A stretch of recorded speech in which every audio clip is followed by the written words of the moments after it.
Le castor est un mythe du début des années 50, bien que l'appellation soit antérieure.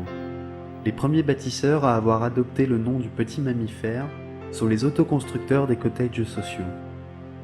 Ce mouvement, né en 1921, disparaîtra peu avant la dernière guerre. Le bilan n'est pas négligeable.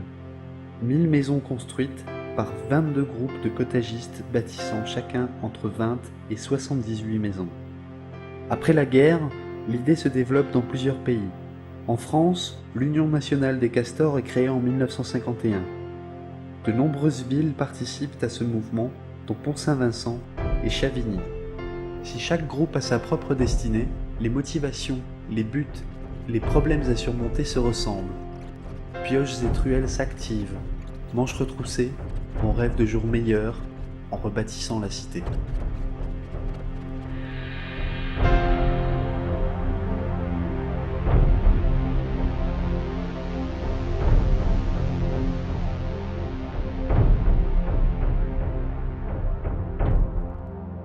Après la Seconde Guerre mondiale, l'industrie française bat son plein.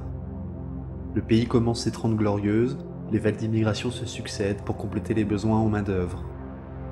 À peine 10 km au sud-ouest de Nancy, les mines et usines sidérurgiques des alentours de 9 maisons tournent nuit et jour. Le travail est dur, physique, épuisant, et la vie quotidienne n'est pas plus simple. Beaucoup d'ouvriers vivent dans des conditions à la limite du supportable. Faire construire serait un coût insurmontable. Après la La guerre, guerre, voilà, c'est ça. et parfois il y avait la crise du logement. Ouais. Beaucoup de jeunes, des copains qui se sont mariés dans les années là, puis ma foi, ils vivaient chez les parents. On vivait à 7 dans 3 pièces. 2 ménages, ça faisait les 7.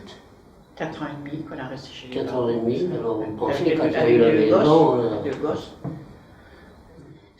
J'habitais dans la rue Carnot, à Pont-Saint-Vincent, et on a, avec mon mari et ma petite fille, qui avait, Nicole, elle avait 4 ans à l'époque, et nous n'avions que 2 pièces, une grande cuisine et une grande chambre.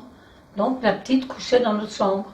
Ni eau, ni WC, avec 3 enfants. Alors, on est con, en plein village, là. Mais c'était une vieille maison, alors il n'y avait pas d'eau ni de WC. Alors ça, c'est un peu spécial. Hein. Heureusement que le boucher avait un WC, on allait dans son WC, mais la nuit, on avait un seau. Nous, quand on était à Chavigny, c'est ce que je disais au monsieur là, on n'avait pas d'eau, on n'avait pas de gaz.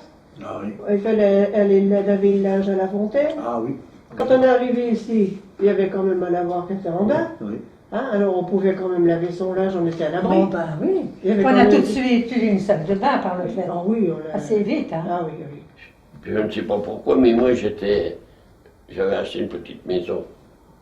Alors j'étais propriétaire, alors comme je faisais partie du comité d'entreprise à l'usine, il y en a beaucoup qui auraient dit oui, ben il a une maison, celui-là, pourquoi qu'il construit? Alors il y avait des nécessités, plus que Attention, moi. on avait deux petites pièces et on n'avait aucun.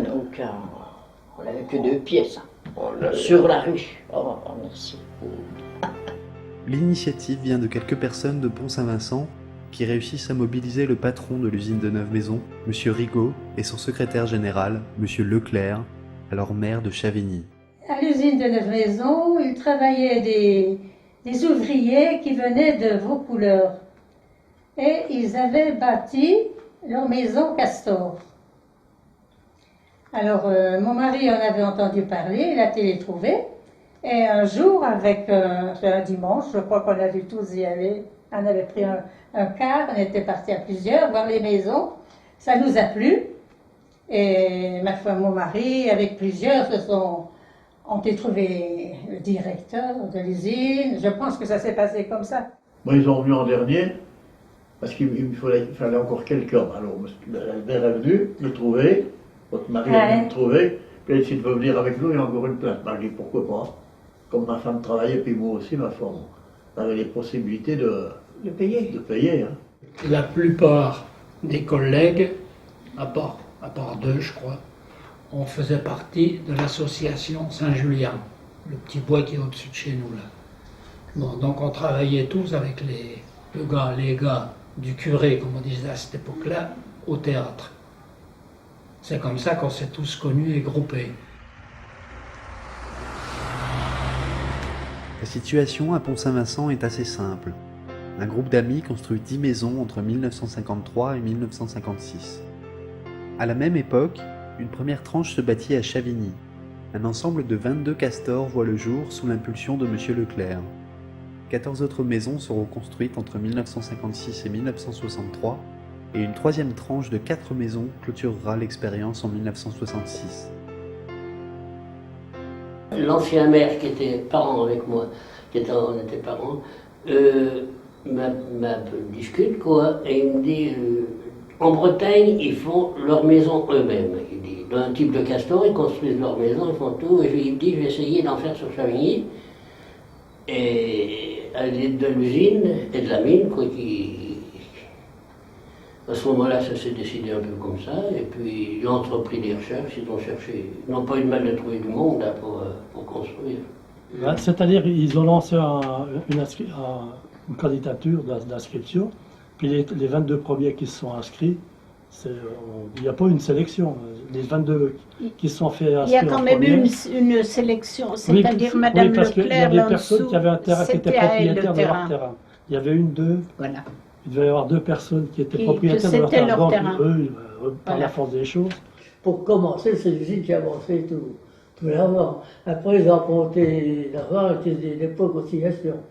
Et puis alors, ils ont pensé à reprendre une société qui avait avant la guerre, qui fabriquait des maisons pour des familles nombreuses. On appelait ça... C'était l'agent de la loi Loucheur de C'est la loi Loucheur. 1924. La maison-là, c'était la loi Loucheur. Voilà. Ils ont recherché les gens qui s'occupaient de ça pour essayer de monter une société qui s'occupait de tout ça. Alors ça a commencé comme ça, ils ont retrouvé des doigts là-dedans, et puis ça repartit avec eux. À l'époque, alors là je me rappelle quand on avait des réunions, M. Rigaud, c'était lui le président du foyer Lorrain, je crois. Le directeur de l'usine. Ainsi naît le foyer Lorrain. Cette société de crédit immobilier emprunte de l'argent à la Caisse des dépôts et consignations, acquiert les terrains à un prix intéressant et avance l'argent des travaux. Avant de commencer la construction, chaque castor verse un apport personnel en fonction de ses possibilités et remboursera, après l'installation dans les logements, un crédit sur 25 ou 30 ans avant d'être officiellement propriétaire. Ils nous avaient avancé de l'argent et alors tous les mois ils nous retenaient ça sur la paye. Parce qu'à l'époque-là, on touchait la paye à les bureaux à la mine. Il n'y avait pas de banque, il n'y avait rien du tout ça. Hein. Le crédit n'était pas indexé. Vous faisiez un emprunt, par exemple, je ne sais plus combien qu'ils étaient, c'était quelque chose comme 5 ou 6%. Il restait. Vous l'aviez tout le temps. C'est-à-dire avec l'inflation, les mensualités, elles étaient lourdes au début, mais avec le temps, elles s'allégeaient. On gagnait de plus en plus puisque ça montait, l'inflation montait. Toutes les heures qu'on faisait, elles étaient déduites du prix de la maison. Alors, plus on faisait d'heures, moins la maison nous revenait cher. Il y avait, par exemple, M. Duchesne, il y avait son fils qui venait travailler, ça faisait, il comptait le double d'heures, quand ils étaient tous les deux. Non, c'est pas mal. Évidemment. Et mon mari, tous, ils avaient un carnet et ils marquaient leurs heures. Ils venaient surtout le samedi, surtout le dimanche. Et ceux qui quittaient de bonne heure à l'usine le soir, pouvaient venir 1 heure ou 2. À l'été, à la saison aussi, ils venaient 1 heure ou 2, mais toutes les heures étaient marquées. Et tout le monde avait à peu près le même nombre d'heures. Hein. Tout le monde était enthousiaste pour venir travailler au Castor. Oui, alors elle compte, puis elle a fait un carton, parce que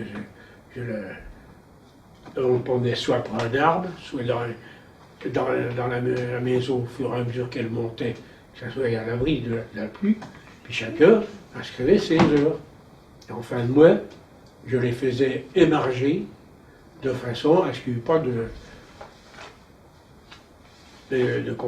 contradiction.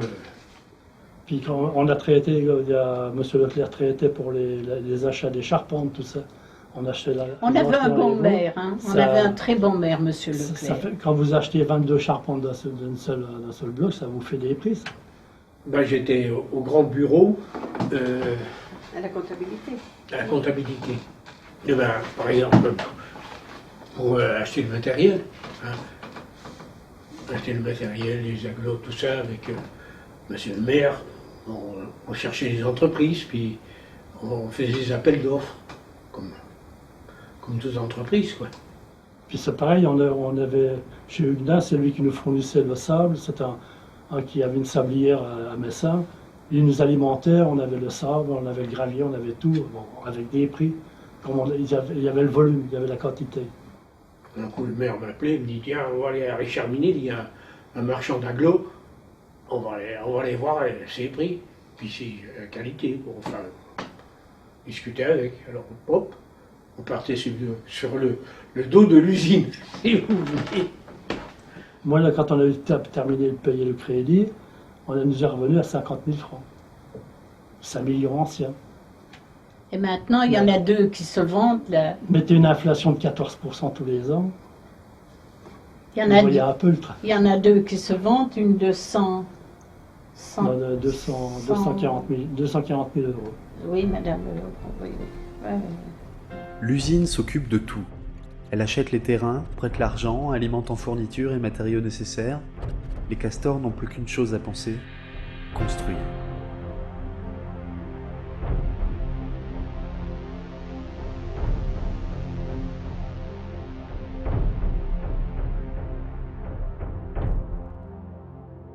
Et avant, ici, c'était tous des prés, C'était un tout petit chemin. Des vergers, c'était un sentier. La rue qui est en haut, là, vous continuez, puis vous rejoignez en bas. C'est un sentier. Moi, je le prenais presque tous les jours parce qu'avant de commencer mon emploi, c'était la guerre. Il n'y avait rien, donc j'étais à l'école ménagère à Neuf-Maisons. Et j'avais une amie qui était polonaise, qui habitait dans la maison qui est tout en haut. Donc tous les jours, j'allais la chercher par ce petit chemin qu'il y a tous les castors maintenant. Le premier jour, on s'est arrivé tout là, il y avait le maire qui a fait un petit discours, il y avait une conseillère municipale qui nous a donné un cigare, ça m'a opéré de vous. Hein, alors je crois, il devait en manquer quand même quelques-uns qui travaillaient. C'était un dimanche matin, mais on faisait 3 8 à ce moment-là, on travaillait dimanche. En février 53, ils ont commencé à déraciner les mirabelliers qui étaient dans le verger. Oui, ils ont commencé à battre les arbres au mois d'août. Non, il y avait de la neige. On a commencé à battre les arbres, à tomber le mur pour faire la route, pour amener l'eau, tout ce qu'il fallait, quoi, nécessaire. Et puis après, on a commencé à faire les tranchées, à débuter. Alors on a commencé, on le faisait par palier, il y en avait qui commençaient au début de la fête, il y en avait qui commençaient au milieu. Alors on devait être, je sais pas, 3 ou 4 hectares, je ne sais plus très bien, par maison.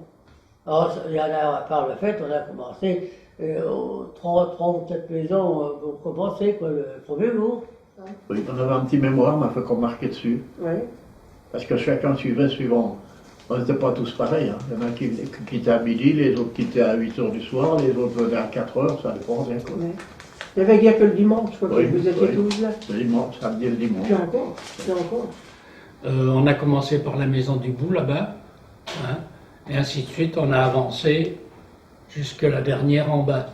Bon, bah, en fonction du matériel qu'on recevait de Neuf-Maisons, bon, bah, on montait les fenêtres, on montait les cloisons, on montait les murs intérieurs, je veux dire, puisqu'on les faisait dans les maisons mêmes, en agglos de 5, en tasse par choc.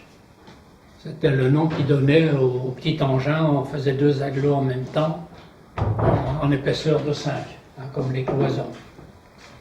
Alors on faisait notre gâcher, puis on faisait nos petits stocks dans chaque maison d'agglos pour faire les cloisons. Sauf les cloisons mitoyennes qui étaient faites en pierre de taille. Les pierres, on allait les chercher au fort à Pont-Saint-Vincent. Au fort, là-haut. Alors c'est pareil, je sais pas lequel qui avait un copain qui avait un vieux camion moitié pourri. Il avait dit tu pourrais venir nous descendre nos pierres avec ton camion. Oui, oui, oui. Mais je vous jure que nous, on y allait, les femmes, les dimanches, on allait jeter les pierres, les aider à charger le camion. Et quand on redescendait la route du fort, qui est assez accidentée, avec le camion du monsieur Maigrat, il s'appelait Maigrat. Quand les pierres sortaient, quand ils sortaient les arrivées de la carrière, c'était les castors qui travaillaient à la mine, ils voyaient les pierres là, hop, ils les fermaient après leur boulot. Hein? Quand on manquait de pierres, on est allé, je me souviens, on est allé en arracher, on les arrachait à Lutre, il y avait une ancienne carrière, on allait arracher les pierres là-bas. Ils ont eu du mal. À la forestière aussi, il y avait une espèce de petite carrière des eaux et forêts, on avait eu le droit d'aller prendre des pierres dedans. Les deuxièmes, ils ont eu moins de mal. Oui, bah déjà, ils avaient des engins. Et c'est des agglos. Ils ont utilisé des... Puis c'est des agglos, c'est pas de la pierre. Hein. Nous, le bas c'est en béton, comme je disais tout à l'heure, le haut c'est en agglo. C'était le premier agglo, pas les premiers, mais presque qu'il y avait, quoi. Alors, les maisons là-bas, on a tombé sur un banc de pierre, il y avait 2 maisons à faire, on n'a pas pu les faire. C'était tout, à la pelle, à la pioche, il n'y avait pas... Hein. On les a abandonnés, on a arrêté plus bas. Et c'est le groupe numéro 2 après qui l'ont fait, mais ils l'ont fait avec une pelle. Les 3 maisons de là-haut ont été faites avec une pelle, hein, avec le GMC pelle rétro. On cassait des dents, des boulons de 16 qui tenaient les dents, on les pétait, c'est toute la roche là-haut. Alors on n'a pas pu les faire à la main. On a fait les bordures à la main, la toute petite fondation, mais le creux là, c'était du boulot. Hein. Et la terre, on l'avait enlevée, avec les engins de la mine, là, une pelle, ils les avaient emmenés chez Joubert là-bas. J'avais une butte au moins de 3 mètres de haut. C'est-à-dire qu'ici, la maison avait 4 mètres de plus en Colvoisin, que les autres maisons, les autres, bon, c'était plein pied, tandis que nous, bon, il a fallu même reblayer. Mais alors j'ai trouvé l'astuce, c'est que j'en ai fait une moitié, mais j'en avais marre de remplacer à la brouette, c'est-à-dire d'aller creuser la terre en face, puis d'amener boucher. On est les seuls à avoir une cave en dessous du sous-sol. Ah oui, qui est ma réserve de légumes et de vin. Et 12 degrés, hein, hiver comme été. Vous voyez des cailloux là, de mélanger avec le sable. Bien que débrouillards et courageux, tous les castors ne sont pas des bâtisseurs nés. Chacun a sa spécialité, électricien, menuisier, maçon, mais aucun n'a jamais construit une maison entière. Alors on fait parfois appel à des aides extérieures. Des maçons en particulier viennent préparer le terrain pour permettre aux apprentis constructeurs de monter des murs ou de couler des dalles rapidement. Les astuces pour tenter de se simplifier le travail ne manquent pas. Pour faire les murs, ils avaient trouvé un maçon italien qui s'appelait, je ne sais plus comment, on l'appelait le Benoche. Et c'est lui qui, avec un autre, je ne sais plus lequel, dans les castors, qui s'y connaissait en maçonnerie, qui ont assemblé toutes les pierres. On avait des personnes qui étaient maçons, on avait 2 ou 3 qui étaient maçons de métier, puis en plus on avait embauché un maçon qui venait de l'usine de Neuve-Maison.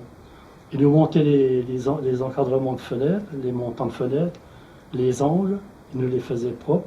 Et puis nous, comme on ne savait pas maçonner, on coffrait entre ces trucs qui nous avaient montés, et on coulait du béton, on arrangeait les pierres comme ça, puis on faisait les joints. Il y avait 2 menuisiers qui travaillaient à l'usine, qui construisaient en même temps. Alors eux ont fait les panneaux pour coffrer, pour couler le sous-sol. Et puis bon, on faisait les grouillots, on coulait, on avait loué une bétonnière, et puis... Il faut 15 brouettes pour faire 1 mètre cube. Il faut 5 sacs de ciment pour faire 1 mètre cube. Et qu'il y avoir un peu ce qu'on a manié comme ça. Je crois 2 camions de ça. Puis alors on a mis des grosses crasses dedans. Quand l'usine de Neuve-Maison nous donnait des crasses de laitier. On a, avec les fers que l'usine nous fournissait, les poutrelles, on a fait des gueusards, c'est-à-dire les planchers. On coffrait, on coulait en clem, en laitier que l'usine nous fournissait. Le laitier, c'était des déchets de la fusion du minerai. Alors ça passe dans des jets d'eau et puis ça fait comme du sable. Ça servait pour saler les routes, sabler les routes à l'époque. Puis nous, on s'en servait pour la construction. La dalle ici. On avait fait des échafaudages, des chemins de roulement. Des chemins de roulement pour pouvoir monter avec la brouette, pour couler ça. Là. On coulait ça les dimanches. Les dimanches, tout le groupe venait. Puis même encore j'ai mon frère qui venait pour chaque coup. C'était le monsieur Georges Torel là, qui nous avait donné une camionnette, il n'y avait plus que le châssis, puis l'essence, c'était une B14, oui, la B14 je crois. Elle a servi à tout le monde, là, pour travailler les sacs de ciment, pour travailler les agglos quand il fallait les emmener ailleurs. Parce que quand on livrait les agglos, le gars il se promenait pas dans le chantier. Hein. On commençait toutes les maisons. Alors il amenait les agglos là, ou un petit peu plus loin. Puis des fois quand on n'était pas là, il les venait. Moi je sais, souvent entre ciel et terre, alors ça les arrangeait parce que pour monter les voies là-haut, hein, il n'y avait pas grand monde. Hein. Ah oui. Et on était que deux à monter là-haut sur les murs. Pourquoi vous aviez les autres avaient peur? Ah oui. Ah, ils avaient peur? Ah oui. C'est pas permis à tout le monde de monter comme ça. Le vertige, il y en a qui ont le vertige. Alors comme moi j'étais, je vous dis, on était des fois en haut d'un portique, puis le lendemain on était aussi bien dans un convertisseur. Hein. Ou alors en haut de la machine des hauts fourneaux, les roues là. Puis vous savez, de là-haut, ils ont eu du mérite, hein, les premiers. Plus que nous. Hein. Je les ai vus rouler, les wagonnets, tout ça. Ah oui, c'est vrai. Quand ils sont rentrés, ils n'ont pas été aidés comme nous. Les plans des castors de Pont-Saint-Vincent sont en tout point identiques à ceux de la première tranche de Chavigny, si ce n'est que les maisons sont mitoyennes. Pour la deuxième tranche, les futurs habitants souhaitent négocier quelques petites choses avec les architectes pour modifier certains choix, disons, douteux des premières constructions. Et puis alors nous, il faut descendre, passer à la salle de bain, il faut descendre à la cave. Et eux, non, ils ont un petit couloir qui leur permet, donc avec les toilettes, la salle de bain au fond, et puis le petit couloir là, avec la descente d'escalier pour le bas. Alors leur escalier, aussi raide que le nôtre, il est en deux parties, quoi. Nous, on a une chambre au nord. Et eux, on fait la salle de bain à la place de la chambre. Le changement qu'il y a eu, c'est M. Joubert et moi qu'on l'a demandé, puis plusieurs, c'est que normalement, André, l'architecte, voulait qu'on ait les portes de garage à l'arrière. On a fait de nos pieds et de nos mains, on a réussi à les avoir devant. Là. Ils ont voulu absolument faire le style des quatre pans. C'était presque une ineptie, parce qu'avec 2 pans, on pouvait avoir de la place. Parce que là, si vous voulez monter au grenier, il faut être debout au milieu, mais une fois que vous avez écarté d'1 mètre, il faut se casser en deux. Mais enfin, comme on met au grenier, on met des bricoles. C'est ce qui fait qu'il y a 2 castors qui ont changé leur toiture, ils ont surélevé, ils ont fait des toitures à 2 pans. Il ne faut pas dépareiller avec les premières, insiste M. Leclerc. Les maisons appartiennent encore à l'usine, les castors ne font pas ce qu'ils veulent chez eux. C'était locataire attributaire. Il me semble que ça avait cette dénomination. Et on a été propriétaire que quand on a eu fini de payer, au bout de 20 ans. Quand on est rentré dedans, interdit d'élever des animaux pendant 10 ans. Alors, il y avait des contrats. On ne pouvait même pas appeler la partie en bas du sous-sol. Il y avait la partie où il y a la grande porte. On ne pouvait pas appeler ça garage. D'abord, personne n'avait de voiture à l'époque. Aucun. Et ça s'appelait, je ne sais plus comment, dans le plan, je ne sais plus comment ça s'appelait. Mais on n'avait pas le droit de dire garage. Oui, parce que ils avaient 25 ans pour payer, et pendant les 25 ans, il ne fallait pas faire aucune amélioration, aucun changement dans la structure du castor. C'était interdit. On n'avait même pas la salle de bain, ça s'appelait la salle d'eau. On n'avait pas de baignoire, c'était une douche, simplement. Un lavabo, une douche, c'est tout. On appelait ça la salle d'eau, dans le plan. 4 murs, un toit, les castors peuvent maintenant emménager. Mais il reste encore beaucoup de choses à finir, et les premiers temps sont difficiles. Ça commence en 1953, on est rentré en septembre 1955, Mais bon, il n'y avait pas les volets, il y avait pas, tout n'était pas complètement terminé. Hein. C'est nous qui avons rentré les premiers, parce que moi, où j'étais dans la rue Carnot, le propriétaire de la maison nous cherchait des histoires depuis longtemps. C'était une famille avec 10 enfants qui étaient en dessous de nous. Et ils voulaient toute la maison, c'est sûr, hein, et il leur fallait de la place. Je l'ai bien compris. Nous sommes rentrés en Noël 55. En plein hiver, en plus. Ah oui, Tout le monde était avide, mais je dirais que les portes en bas ne fermaient pas. Il avait tellement travaillé avec l'hiver. Il n'y avait pas de porte en descendant à la cave. Il n'y avait pas de porte à la salle de bain. C'était habitable, c'était resté là. Alors, une partie d'hiver, on avait mis des chiffons dans la porte. On risquait pas d'avoir du monde parce que les voitures, rien ne passait. Il n'y avait pas de volet, il n'y avait même pas l'eau. L'eau n'était pas encore complètement branchée.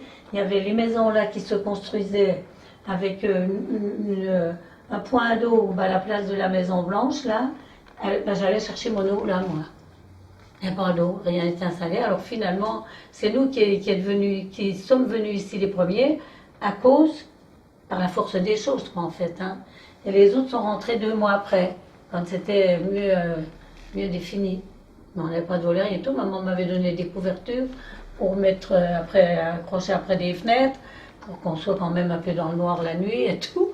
C'était un petit peu, précipité, on peut le dire. On n'avait pas de volet. On n'avait pas de fenêtre double vitrage. On n'avait pas les dessous de toit de feuilles. Donc vous voyez un peu, il y avait ça de jour, hein, entre les tuiles et la sablière, qu'on appelle. Oui, je m'appelle les noms. Donc le vent s'engouffrait là-dedans. Heureusement qu'on avait un plancher de grenier. Et puis il n'y avait rien de fait, les égouts n'étaient pas faits. Il n'y avait pas de plaque dessus, rien du tout, tout était comme ça. La salle de bain n'était pas faite, hein. C'était des agglos, c'est tout. Alors il a fallu faire tout ça, c'est pas évident. Hein. L'hiver 61-62, je crois qu'il y a gelé à moins 22, moins 23. Avec du vent du nord. Alors, j'avais une cuisinière à charbon dans ma cuisine. J'avais un chauffe-eau à fioul, à l'époque ça existait, avec un brûleur fioul. J'avais un fourneau potaise ici. Le potaise, pareil, c'est une rampe. Bon, le fioul arrive dans le fond, puis vous l'allumez, il y a une rampe. Hein. Alors, 1, 2, 3. J'avais un fourneau à bois dans la petite chambre là-bas où couchaient les enfants. Et à la cave, j'avais un fourneau, comme on fait les conserves, vous savez, les fourneaux comme ça, avec des pattes, puis qu'on les boit. Parce que c'était gelé, la cave.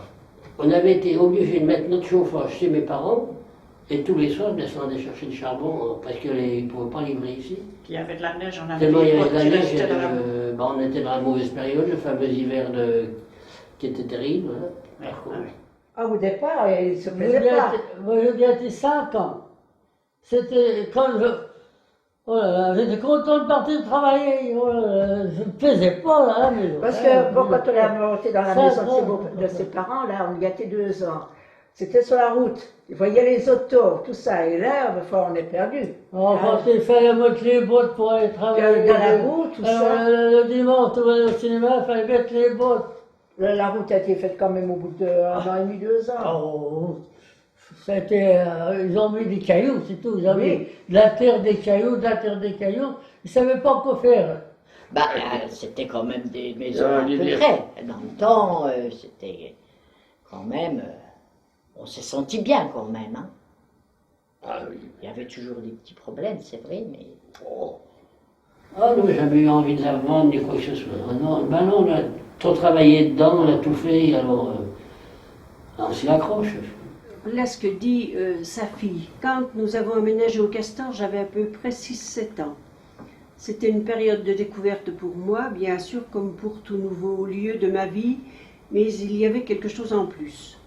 Maintenant, avec le recul, c'était, je pense, cette ambiance de complicité, d'entraide. Tout le monde se connaissait, parents, enfants, c'était très convivial. Je me souviens à l'école, les enfants des Castors formaient un groupe. Dans le quartier, on se sentait chez nous, en sécurité. Nous formions une micro-société avec ses règles, son espace, ce sentiment de solidarité. Ce principe d'entraide à la construction a bien fonctionné sur tous les plans. À notre période, je ne sais pas si cela pourrait se faire, les gens sont devenus individualistes.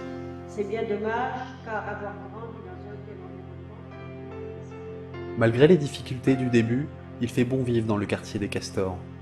Les premières modifications arrivent rapidement.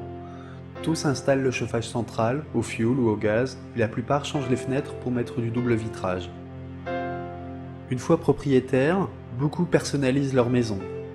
Balcons ou vérandas apparaissent et donnent la possibilité d'apprécier un peu plus la vue dite imprenable de la vallée.